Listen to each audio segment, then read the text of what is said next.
Hola, ¿qué tal? ¿Cómo andan? Bueno, muy buenas tardes. Espero que muy bien. Bueno, soy Mauricio Weintraub y estamos empezando nuestro último encuentro del año, de este ciclo, del ciclo Charlas Humanas, que como ya saben, nos reúne todos los miércoles, 45 minutos, un ratito, ¿sí? Bueno, a veces desde aquí, a veces desde allá, hoy estoy en Buenos Aires. Y hoy, como digo, en nuestro último encuentro del año, en un año que ha sido bastante intenso en nuestras charlas. Hola Diana, no sé si estás ahí porque no te veo.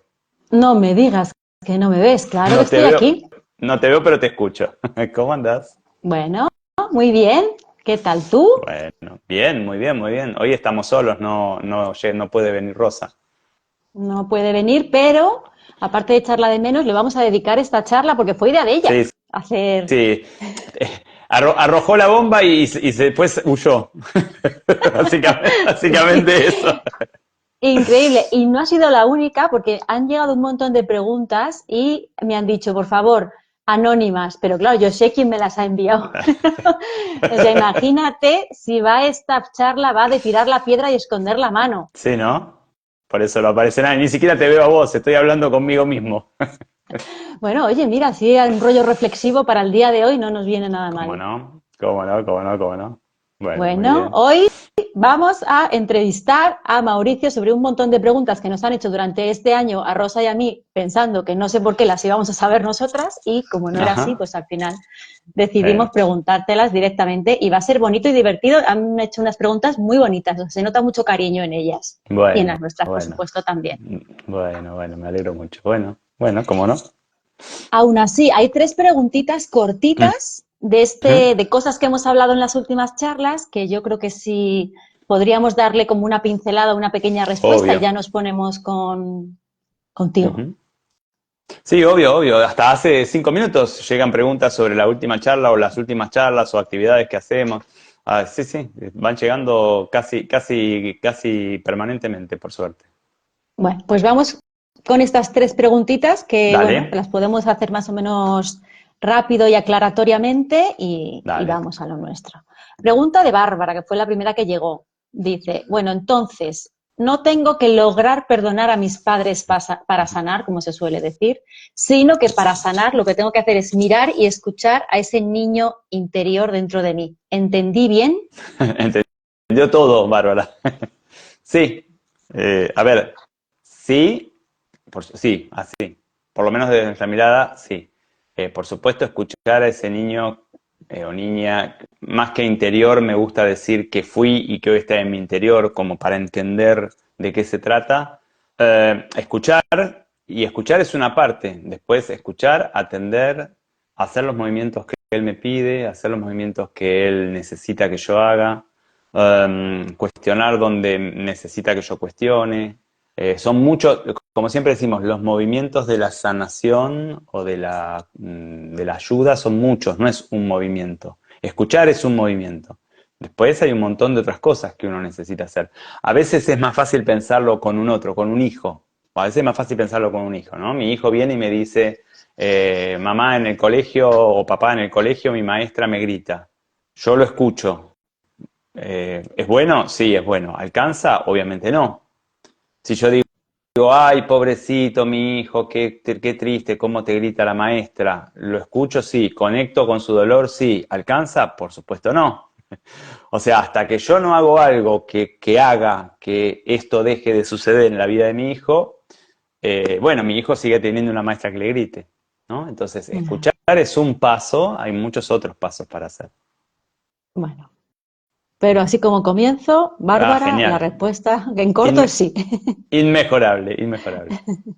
Bueno, pues pregunta de Mónica. Dice, está muy claro lo que comentáis, la importancia de ser la madre de la niña que hoy vive dentro mío. Mm. La pregunta es, entonces, ¿qué rol cumplen los padres biológicos frente a la niña, a la hija? Eh, ¿Cuándo? Eh, ¿Ahora? sí, yo entiendo que los padres biológicos frente a la hija, frente a ella, sus padres biológicos también puede ser que vaya por ahí. Bueno, a ver, acá mi respuesta es como simple y en general provoca como sorpresa. ¿qué rol cumplen? No sé si es exactamente lo que pregunta nuestra amiga, pero creo que sí, y lo voy a decir así. ¿Qué rol cumplen mis padres biológicos hoy con respecto a mí cuando ya soy adulto, tengo más de 24, 25, 26 años? ¿Qué rol cumplen? Absolutamente ninguno. No tienen ningún rol, ninguna función, no me deben nada, yo tampoco les debo nada. ¿Los quiero? Obvio. ¿Los amo? Por supuesto. ¿Me aman? Seguramente sí. ¿Estoy enojado con ellos? Seguramente también. Pero no cumplen ningún rol. Lo que no me dieron, ya no me lo dieron, y si me lo dan ahora, tampoco es lo que me sirve ni lo que necesito. Como digo, siempre doy un ejemplo que sirve, ¿no? Si mi mamá no me amamantó cuando yo era chiquito por X razón, de nada sirve que me amamante ahora. Digo, ya no me lo dio, ya me toca sanarlo a mí.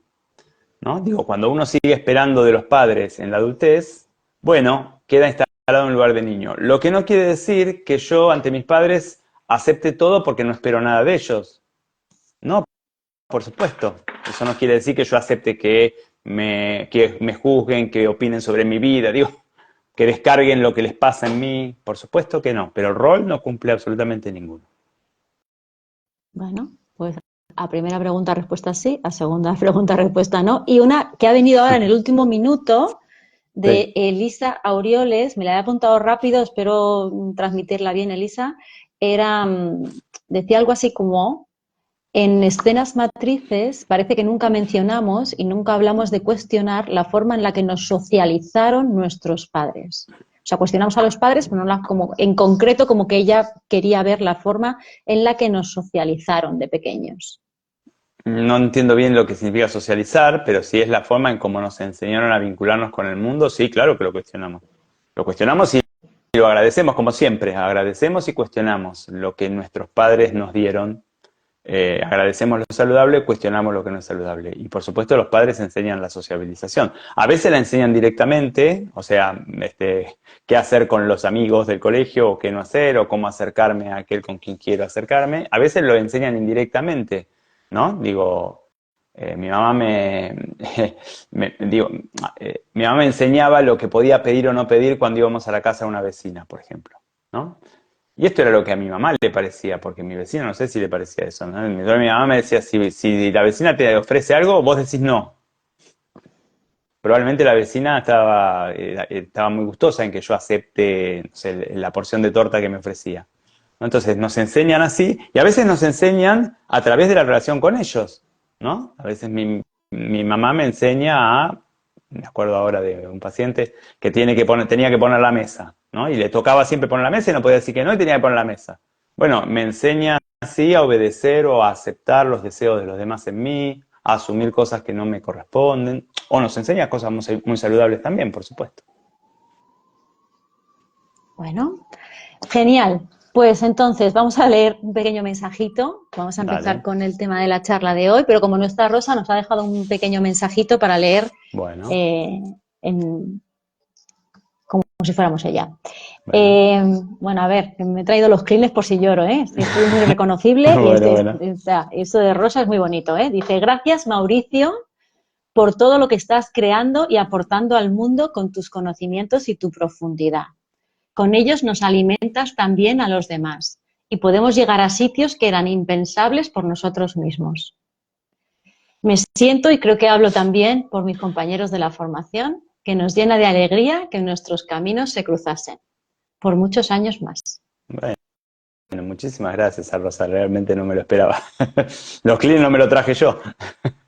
Muchísimas Mal. gracias, realmente, muchísimas gracias. Rosa, que además debo decir que ha sido la impulsora de todo este ciclo, ¿no? Digo, Total. Rosa es la que durante un año me empujó hay que retomar las charlitas de allá del 2020, y me empujó, me empujó, me empujó, me empujó, y hasta que dije que sí. Yo valoro mucho de esa gente, de la gente que desea algo e insiste, e insiste, e insiste. Así que muchísimas gracias, Rosa, la verdad. Además, Rosa es súper creativa. Casi todas las buenas ideas que nosotros llevamos a cabo vienen de Rosa. Pasa que luego las hacemos entre todos.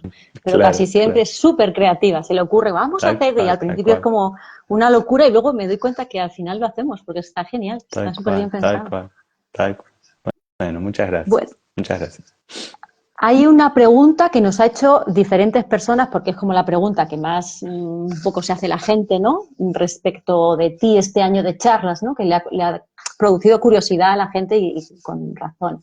Me la han hecho diferente, pero yo la resumiría en, a ver, Mauricio, ¿tú cómo llegaste a conformar la mirada psicológica de las escenas matrices? O sea, ¿en qué te basaste? ¿Cómo se formó en tu cabeza? ¿Fue un eureka? ¿Fue un pozo?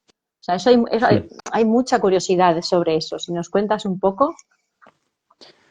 Eh, qué complejo. Primero que no, me parece la mirada de las matrices está siempre en formación, ¿no? Digo, como, tiene como muchos niveles porque es como una manera de pensar la relación con con el paciente o la relación terapéutica, digamos, pero también es una manera de mirar la vida. Las escenas matrices, digo, también tienen un trasfondo psicológico. Yo creo que, digamos, son como, por un lado, certezas que yo tuve de siempre. Yo siempre digo que me acuerdo cuando era chiquito y pensaba en por qué algunas personas se enojan y otras personas no se enojan ante casi el mismo estímulo. Yo tenía siempre una pregunta que me rondaba en la mente, que era, ¿el color que yo digo rojo y que otra persona dice rojo es el mismo color? ¿Estamos viendo el mismo color o solo lo estamos llamando igual?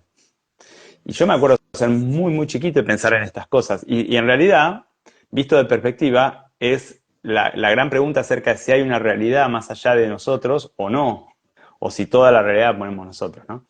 Entonces, esta es como una parte, yo diría, como preguntas muy básicas que aparecieron en mí, no es que yo me hice, aparecieron en mí desde siempre, y después una certeza muy básica que no hubo manera de que yo deje de pensar en eso, o sea, que yo deje de creer eso, que es que todos somos amor. Que al principio era como una certeza que solo decía esto, era solo una frase así y no había manera de que yo me convenciera de otra cosa, y después se fue nutriendo de contenido teórico, ¿no? Todos somos amor, implica que o o somos amor o buscamos el amor. Son dos maneras de lo mismo, ¿no? Y en el cómo buscamos el amor aparece el daño, aparece la ira, aparece la agresión, aparece el abandono, aparecen todo todo lo no sano. Pero yo diría, haciendo un paralelismo con la propia teoría, soy el mismo nene que cuando tenía 4, 5, 6 años y pensaba en estas cosas, con mucho más contenido teórico y con mucho más recorrido. No otra cosa. Eso yo diría por un lado. Y por otro lado, y con esto cierro, quizás también toda esta teoría es eh, una pelea en el sentido de una pelea teórica con mis padres. Porque mis padres, cada vez que yo decía todos somos amor, me decían, bueno, ya vas a crecer. Entonces, digo, yo a veces pienso que tuve que armar toda una teoría, escribir un montón de libros que yo para demostrar algo que en realidad, digo, no importa demostrarlo, ¿no? Pero digo, como para tener cierto sustento de lo que en realidad siempre ha sido una certeza para mí.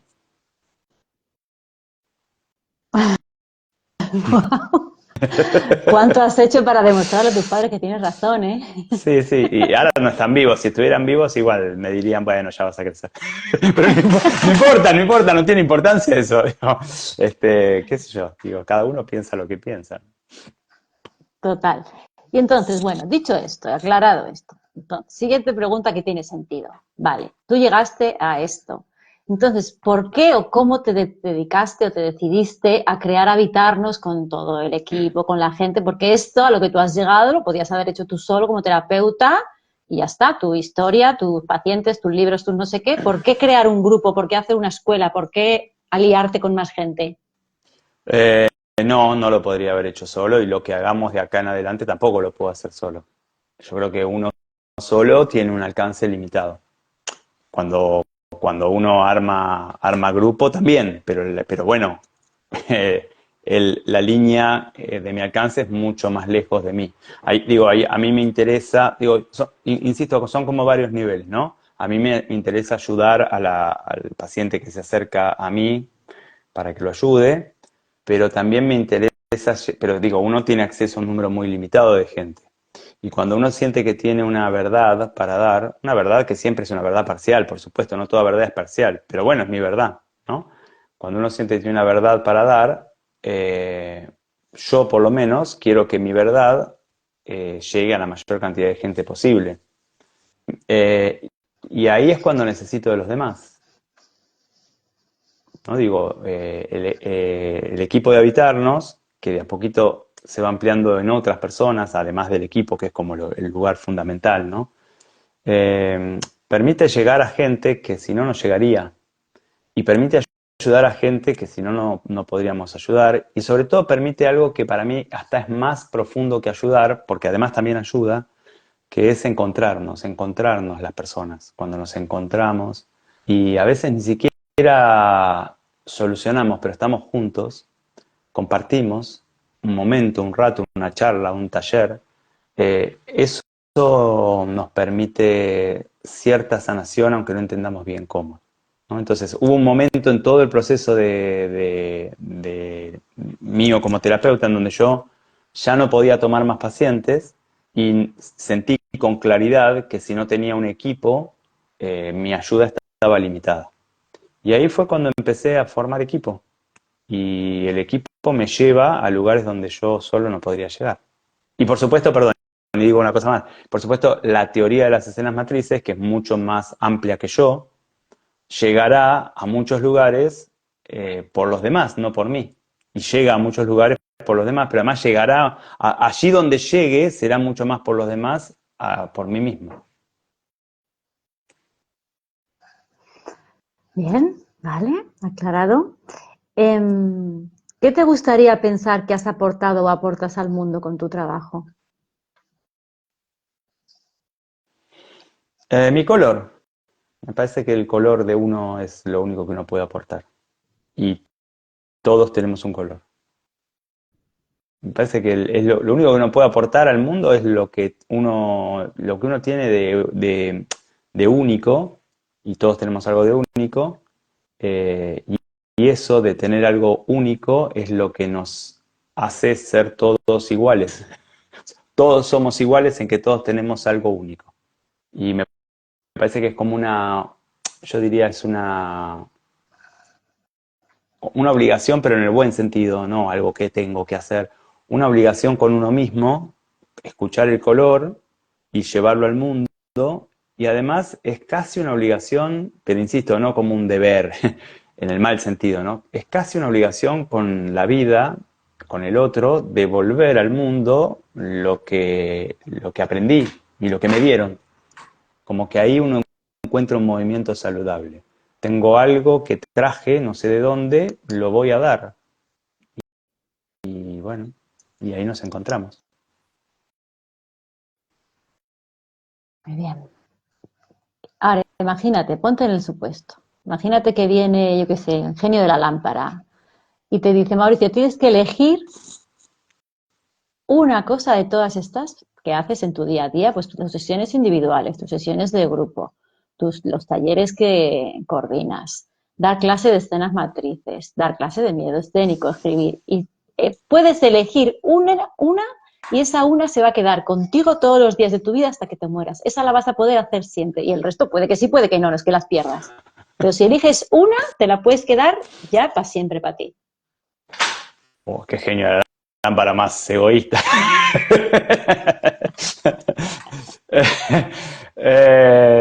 No, no sé si podría. ¿A qué hijo querés más? Yo creo que todos los espacios que nombraste, Diana, yo creo que son espacios saludables, en donde yo me siento en general bien con todos los conflictos que uno tiene, ¿no? Pero digo, en general me siento bien. Y en general la gente que asiste también, en general, digo, se siente ayudada, siente que crece.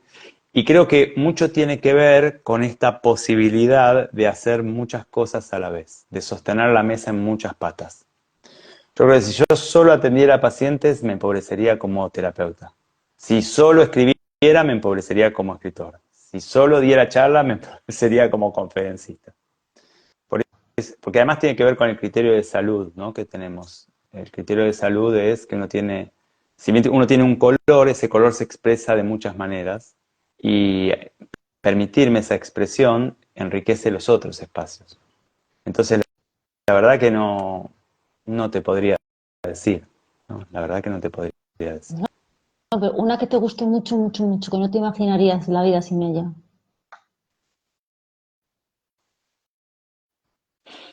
Eh,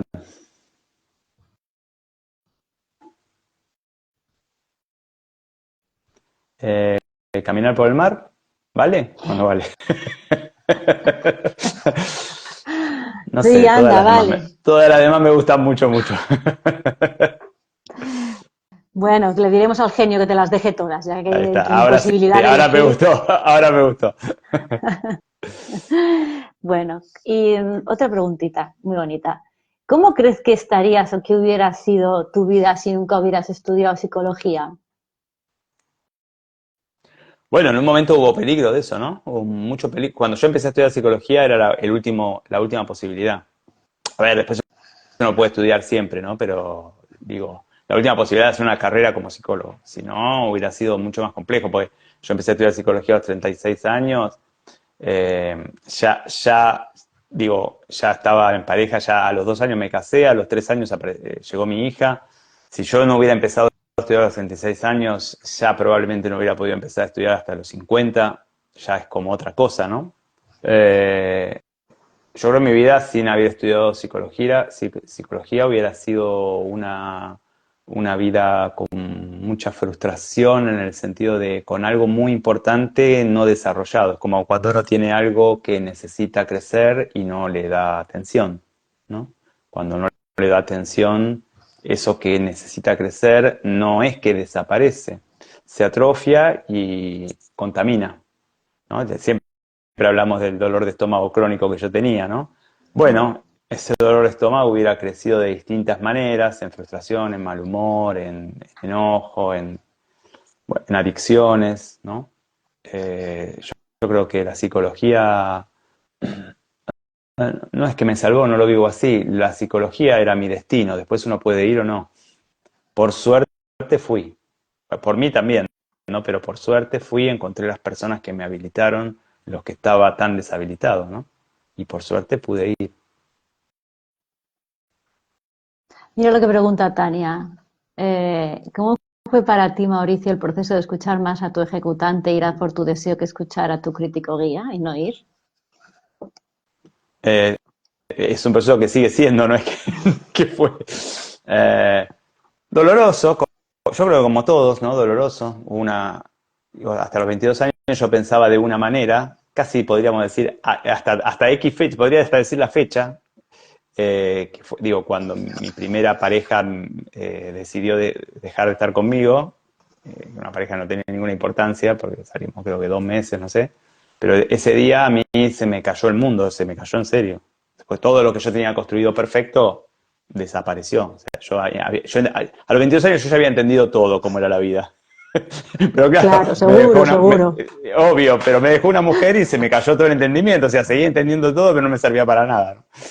Entonces, bueno, y ahí empezó toda una zona súper oscura, de mucho cuestionamiento y sobre todo mucha tristeza, eh, que desembocó, yo diría, bueno, desembocó en una búsqueda primero con Norberto Levi, pero más en forma de cursos y de talleres, y después finalmente con mi terapeuta cuando ya tenía 27. Eh, y yo diría, terminó esa etapa claramente a los 28. Un día que también podría fechar de los 28 o 29, 28. Eh, Terminó. Eh, Como que pude dar una vuelta, pero fueron de los 22 a los 28, 6 años, 6 7 años de oscuridad, o sea, de sentir. Oscuridad, aunque hacía un montón de cosas, ¿eh? Digo, yo nunca tuve en la cama deprimido, estuve deprimido mientras hacía cosas. Eh, entonces,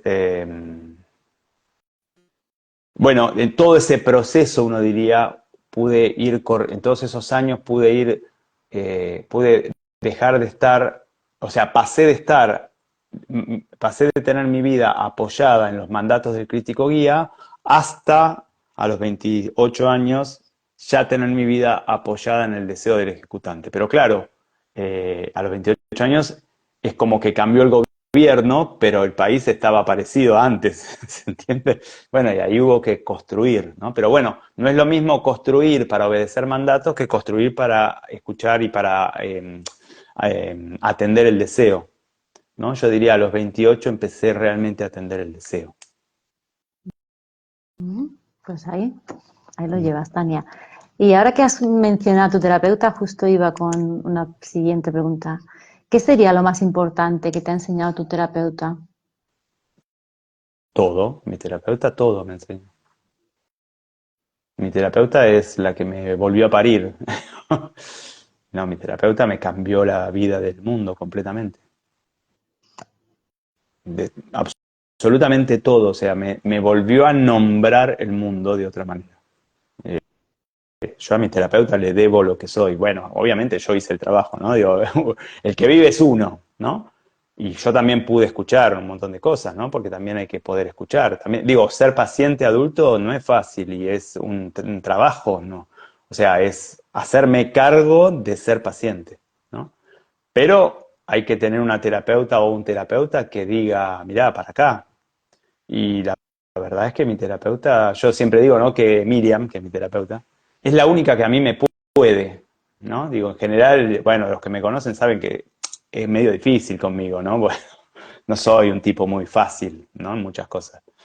Eh, pero a su manera, Miriam es la única que a mí me ha podido mover estructuras realmente. Después también hubo otras, ¿no? Hubo otros, pero el trabajo con Miriam que continúa hasta hoy qué día es, miércoles, ayer tuvimos sesión, el trabajo con Miriam que continúa hasta hoy, con un par de paréntesis y demás, pero que lleva ya 26 años, porque empecé en el 97, 98, o sea, 27 años.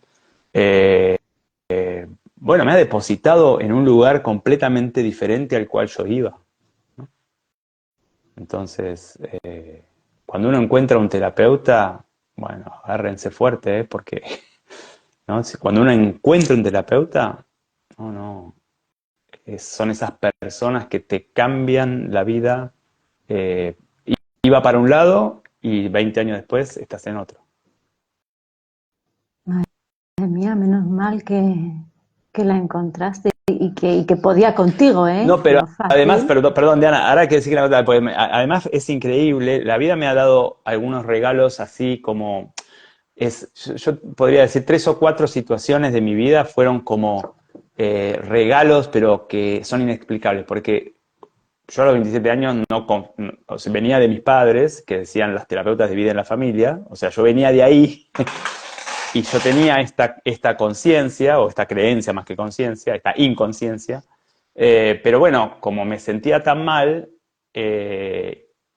claro, no encontraba manera. Y tenía una novia que era hija de una psicóloga, y mi novia me decía, tenés que hacer terapia, tenés que hacer terapia. Yo, no, bueno. Me sentía tan mal que un día mi novia me dijo, mira, tenés que hacer terapia, y yo le dije, bueno, sí, pero no tengo plata, no te puedo pagar una terapia. Bueno, me dijo, podés ir acá, y me mandó al Centro Ameguino, que es un centro en Argentina que es gratuito. Y digo, pero sí, que voy a caer con cualquiera. Encima yo, absolutamente convencido de que los terapeutas tenían como única misión en su vida dividir las familias, obviamente no podía confiar en nadie. Y entonces ella me dijo, mi novia de ese momento me dijo, bueno, andá y pedí por este profesional, que es conocido. Ok, así fui, porque si no, no hubiera ido. Llegué y en mesa de entrada me dicen, bueno, me hacen llenar la ficha de yo, y yo digo, yo quiero atenderme con esta persona. Y la persona me senta y me dice, mira, esta persona no tiene turnos. Podés quedarte ahora y te atiende esta persona. Y esta persona fue Miriam. O sea, yo entré completamente desconfiado a una sesión con una persona en la que no confiaba en absoluto y con la que me iba enojado todas las sesiones. Todas las sesiones yo me iba asegurando que no iba a volver. Y la sesión duró media hora, una cosa así, y yo me acuerdo que no me dijo nada. O sea, yo le empecé a contar que era músico, que, pero que en realidad me había recibido, pero que no trabajaba, que había trabajado en alguna escuela, pero que también había renunciado, que había tenido una orquesta, pero que también ya no quería más eso. Y no me dijo absolutamente nada en toda la sesión, no me dijo nada. Y antes de terminar, solamente dijo esto, dijo, la labilidad de las cosas. las cosas lábiles que se caen, emergen y se caen, ¿no? Y yo terminé la sesión, le di la mano, me fui y dije, no vuelvo nunca jamás en la vida, y me quedé pensando en la labilidad de las cosas, ¿no? Y a la semana siguiente volví. Y durante 6 meses yo me iba de la sesión, seguro que no volvía. Y 6 meses después me fui un año a Barcelona a hacer un posgrado y la saludé como diciendo, bueno, gracias por todo, gracias por todo, fue muy interesante, ¿no? Seguro que no iba a volver. Bueno, después volví. Y ahí, yo diría, ahí empezó el tratamiento, ¿no? Después volví y empezó el tratamiento. Bueno, pero ahí había un adulto llevando a su nene a consultas. Algo había mucha la habilidad, pero un poquito de construcción también. Está bien. Y había un ser desesperado que se daba cuenta que no, que sabía todo, pero que no funcionaba, ¿no? No funcionaba nada. Aceptar el fracaso de los propios métodos permite pedir ayuda, ¿no? Qué suerte, Mauricio. Qué Ujú. agradecido y qué cariño le Sí, debes tener, ¿verdad? uy, Se claro, quiere mucho a los terapeutas, ¿eh? mucho, Es una mucho, pasada. yo sé, mucho, mucho, claro, claro que Los sí. quiere un montón. Bueno, y entonces, ahora que ya has contado lo de tu terapeuta, ¿qué crees que es lo más importante de lo que tú dotas a tus pacientes? No, no, eso no sé. Y además calculo que para cada paciente es distinto. Yo creo que quizás pero no lo sé, pero quizás el concepto de adultez me parece que yo creo que el mayor tema, si uno va al fondo, al fondo, al fondo, el mayor tema que tiene una persona que no está media perdida es que quiere estar bien con los padres. Más allá de si los padres están vivos o no. O sea, quiere sentirse como buen hijo y cree que la salud está ahí. Entonces quizás el proceso que hacemos, que hago yo como terapeuta o que hacemos nosotros, quizás lo más importante es ayudar a los pacientes a que entiendan que la salud justamente no está con los padres. Lo que no quiere decir que esté contra los padres, no está con los padres, está en otro lado, está en sentirme adulto y ser adulto es ser sin los padres. Bueno, ya es un montón. Mira, nos preguntan Mm. por aquí, a ver qué te leo. Esteban dice, hola Mauricio, como psicólogo tienes una formación más bien abierta, no necesariamente intervienes en los síntomas en la línea freudiana, ¿verdad? Gracias. Sí, sí, tengo una formación. Mi formación es súper abierta, porque yo estudié en la Universidad de Flores, que es súper abierta. Dan todas las teorías, o bueno, las teorías más importantes, y las dan, yo diría, imparcialmente. O sea, como, bueno, este es el panorama, este es el abanico. Igual, por supuesto, las escenas matrices que toman de muchas escuelas, bueno, evidentemente de donde más toman es el psicoanálisis, aunque no en lo más nuclear, pero evidentemente el psicoanálisis. eh, a ver, para mí Freud es Bach. Freud es como viene Freud y todos los demás, ¿no? Freud es el que vio, sí, sí. Pero sí, es así, Freud es el que vio lo que nadie más vio, para mí, ¿no? Para mí. Después hay muchísimos grandes de los cuales uno aprende, pero Freud es el que más vio. Mira lo que te pregunta Juanita. Dice, Mauricio, han sido muchos años de terapia. ¿Es que nunca te dan el alta de la terapia? Uno tendría que tener terapeuta de por vida. ¡Qué maravilla! Terapeuta de por vida. Y además desde que nacemos, yo abogo por eso. Claro. Lo que pasa es que la terapia, digo, lo que pasa es que algo, a ver, el problema es qué es la terapia. Digo, la terapia es, bueno, en mi experiencia, el espacio terapéutico, que después puede ser con una persona o con más de una, aunque yo creo que los terapeutas importantes en la vida de una persona son uno, dos, tres, ponele. Lo que pasa es que el espacio terapéutico primero es un lugar en donde uno va desesperado para que me apaguen el incendio. Si el espacio funciona, la persona cada vez tiene menos incendio y entonces el espacio terapéutico pasa a ser un lugar para pensarme, ¿no? Un lugar pensarme desde otro lugar, para contactarme desde otro lugar, para verme desde otro lugar. Si el espacio funciona, obviamente mi vida cada vez se va armando de una cotidianidad más placentera y más cercana a mi deseo. Y después el espacio se transforma en otra cosa, que es que el espacio terapéutico es mi casa. Voy y soy quien soy, y mi terapeuta me aporta algo. Y esa es una dimensión del espacio terapéutico que yo he descubierto en mis propios espacios terapéuticos, como paciente estoy hablando, ¿eh? He descubierto, yo diría, en los últimos 4 o 5 años, que es que yo casi nunca voy incendiado ya. En general, la vida camina bien, pero voy y es como llegar a casa y sacarme los zapatos, ¿no? Es como, bueno, me suelto y, y le cuento algo a mi terapeuta, a veces algo que me angustia, a veces algo que pasó, a veces algo que pensé, y mi terapeuta toma eso y hace una elaboración de alguna manera y me lo devuelve de una forma que a mí me sirve. Entonces, cuando el espacio terapéutico es una casa, ¿por qué hay que irse de casa? Yo creo que Porque uno hay que teme al dejar espacio. Perdón, Diana, sí. que porque hay que dejar a los padres y las madres que la vida nos da. Sí, y yo creo que uno quiere irse del espacio terapéutico cuando cree que tiene que poder solo. Y creer que uno tiene que poder solo es un mandato materno-paterno para que uno no se vincule con nadie y se quede con ellos. Digo, o sea, es como una trampa. No, no, yo no creo que hay que poder solo, creo que uno necesita de otros en la vida. Y el terapeuta es un otro de quien uno necesita. Ya lo que te dice Juanita, se ríe, ¿eh? Pero ahí en la risa va algo en serio. Quisiera que fueras mi terapeuta de por vida. Bueno, la estamos esperando a Juanita hace bastante en habitarnos. Para que pueda hacer terapia con, si no conmigo, con alguien del equipo, seguro.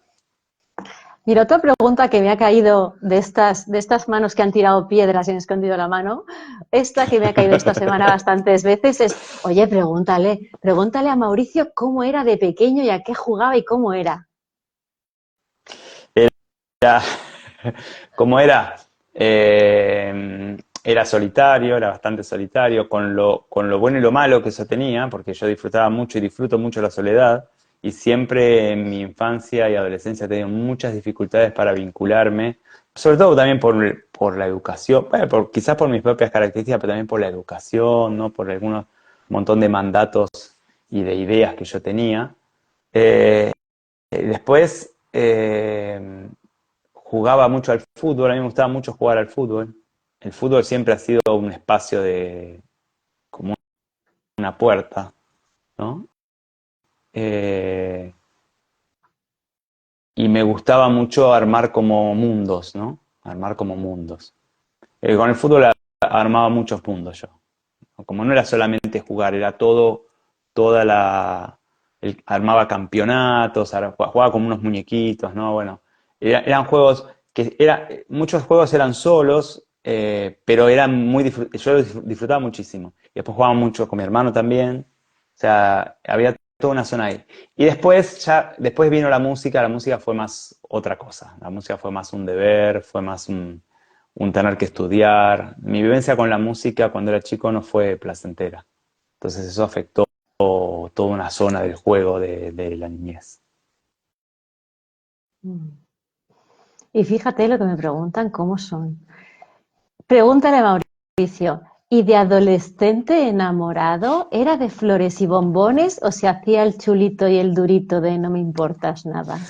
La adolescencia es otro tema, la adolescencia no fue un momento placentero para mí. Digo, la adolescencia ya había muchos mandatos de no vincularse, de vincularse poco, ya la música estaba muy metida. Toda la zona del enamoramiento o digo, de la relación con el otro sexo en este caso, ¿no? La relación con la mujer, a mí me vino después. Digo, después de esa primera novia de los 20 o 21 años, ahí sí apareció otra etapa de mi vida en donde estaba la posibilidad ya del encuentro con las mujeres y demás, pero en la adolescencia fue mucho más encerrado. La adolescencia mía quizás fue la peor etapa de que yo me acuerdo. sea, la adolescencia no fue una etapa placentera, fue una etapa donde yo me comparaba mucho con los demás. eh, si bien tenía amigos, yo tenía amigos en el colegio, no es que no me podía vincular, pero yo me sentía muy solo, me sentía muy diferente. Sentirse diferente a los demás es lo peor que a uno le puede pasar, aunque se sienta mejor. Digo, aunque se sienta el mejor, me siento diferente, ¿no? Entonces, toda esa etapa la música estaba muy metida en tener que estudiar. Yo terminé la carrera de músico a los 19 años, como pasa con muchos músicos académicos, ¿no? Que hacen la carrera junto al secundario. Entonces es una edad en donde uno lleva a cabo una vida que no es la que llevan sus compañeros de colegio, ¿no? Entonces es como muy distinto. Eh, Así que no había ni bombones ni nada. En la adolescencia no había ni bombones ni nada. Después sí, hay más bombones, sí, soy como más agasajador. Pero bueno, también he pasado por muchas etapas, ¿no? Desde los 22, 23, 24 hasta ahora, bueno. Habría que preguntarle a mis exparejas y a mi pareja cómo soy. Pues nada, tráetelas para el año que viene y Sí, yo las ¿no? entrevisto, me encanta. Claro, claro. Mira, mira qué pregunta más chula. ¿Cuáles han sido los regalos de tus padres que agradeces? Y esto te lo voy a explicar porque como fue una conversación, todas estuvimos Ujú. diciendo, bueno, lo de cuestionar va implícito, pero lo de a veces cuando hacemos ejercicios de agradecer, ¿no? Entonces Sí, cogemos una cosa o dos del padre, una cosa o dos de la madre y las claro. tenemos como presentes y la agradecemos. Por ejemplo, a mí, Ujú. que me tocó cuando estuvimos haciendo este ejercicio tan chulo, yo agradecía para que veas que no tiene que ser una respuesta extensa ni explicada ni nada. Yo de mi madre agradecía mucho su empatía y como su bondad, su buen corazón, y de mi padre su curiosidad y su amor por el aprendizaje. O sea, cosas Ujú. escuetas, pero que fue muy interesante cuando lo hicimos. ¿Qué agradeces de tu madre y de tu padre? ¿Qué regalos te dieron? De mi mamá la fuerza, indudable. La fuerza, la fuerza. Mi mamá fue muy fuerte, con mucho poder de decisión. Bueno, mi mamá fundó 2 escuelas. Después se fundió con las dos. Pero digo, hay algo de fundar escuelas que me viene evidentemente de ella. Y siempre tenía una mirada diferente, ¿no? Sobre cómo había que hacer las cosas. Y después de mi mamá también, eso creo que lo he dicho alguna vez, un momento que a mí me marcó, yo diría para muchos otros momentos, que fue cuando yo tenía 15 años, ya lo conté, creo que en una charla lo conté también, y tenía que pasar de ciclo en el conservatorio, y era difícil el examen, era difícil lo que venía, era difícil todo, y era el Mundial 86, entonces yo me acerqué a mi mamá y le dije, mamá, me parece que no voy a rendir el examen este año, lo voy a dejar para el año que viene. Y mi mamá dejó lo que estaba haciendo, se dio vuelta y dijo, vos el examen lo vas a rendir este año, después vemos. Y lo que es evidentemente un wow, ¿no? Qué exigencia, y lo es. También es vos esto lo vas a hacer, después vamos a ver. Y eso a mí me ha servido mucho porque en muchos momentos en donde uno tiene un montón de miedos, un montón de dudas y qué sé yo doy el paso adelante. Yo doy el paso adelante, después vemos. Y así como aprobé el examen y pasé de año y demás, bueno, cuando uno da el paso adelante ya está en el otro lado y después, bueno, hay complicaciones, pero uno el paso adelante lo dio. Eso se lo agradezco mucho a mi mamá, aunque fue muy dura en otras cosas, ¿no? Y el buen corazón, mi mamá es una mujer de muy buen corazón, muy, muy compleja en otras cosas, con muchas carencias, pero de muy buen corazón. Y de mi papá agradezco mucho su capacidad intelectual, ¿no? Mi papá era un hombre que hacía mucha teoría, le costaba mucho la práctica, pero hacía mucha teoría y me planteaba preguntas. Por ejemplo, me acuerdo un día caminando por Uruguay, tenía 11 años y íbamos a la cancha, y mi papá, y estábamos hablando no sé de qué, porque siempre hablábamos de filosofía o de no sé qué, y mi papá me dijo, a ver, pará, dice, ¿qué es lo más importante, la teoría o la práctica? Y yo me puse a pensar y estuve una hora pensando y argumentando dentro mío si una cosa o la otra, y cada vez que argumentaba yo decía la teoría, y mi papá me decía, bueno, pero si no hace nada con la teoría, ¿para qué te sirve? Bueno, entonces la práctica, y bueno, pero si va a hacer algo pero no sabe qué tenés que hacer, y entonces la gran respuesta era las dos, la teoría y la práctica. Y eso también me sirvió un montón, ¿no? Porque uno puede tener mucha teoría, pero si después cuando baja la práctica esto no ayuda, ¿no? Así que eso se lo agradezco mucho a mi papá y el fútbol, obviamente. A mi papá le agradezco el fútbol. Sí, cuando mi papá me llevó a la cancha de River fue como la revelación para mí. Ver la cancha de River fue la revelación. Ay, Bueno, has pasado el examen. Ahora ya te puedes Muy quedar bien. tranquilo. Ya solo queda una última Qué pregunta. bueno, dale, Y nos despedimos. ¿Qué haces cuando estás dale. triste tú? Lloro, lloro. Pues nada, sobresaliente entonces. Ya no solo has Bueno, aprobado, sino que te hemos puesto un sobresaliente. Y muchas bueno. gracias. Gracias por estar aquí, por dejarte entrevistar. Y nos tenemos que ir. Sí, y nos tenemos que ir y nos tenemos que ir hasta el año que viene. Primero, súper gracias Diana y a Rosa, que no está, pero está, ¿sí? Por, no por esta charla que también, sino por todo el año. El año fue, creo, bello año nuestro acá compartido. Así Mucho. que les agradezco un montón, ¿sí? Bueno, nos vemos el sábado en el seminario de Nacer, que va a ser muy bonito. Si a alguien le interesa, está en nuestras redes Sí, sociales. sí, Y volveremos en un mes y medio, cuando descansemos un poquito, este break, exactamente, volvemos con un montón más de charlas y de temas. Muchas gracias, Mauricio, de verdad, exactamente. de corazón. Bueno, gracias a vos, Diana, a Rosa y a toda la gente que nos acompaña y nos acompañó durante todo este año, ¿sí? Y nos veremos el año que viene. Que pasen lindas fiestas, ¿sí? Y que pasen lindo fin de año. Igual, feliz Navidad. Un besito muy grande. Adiós, que estén muy bien. Adiós. Chao.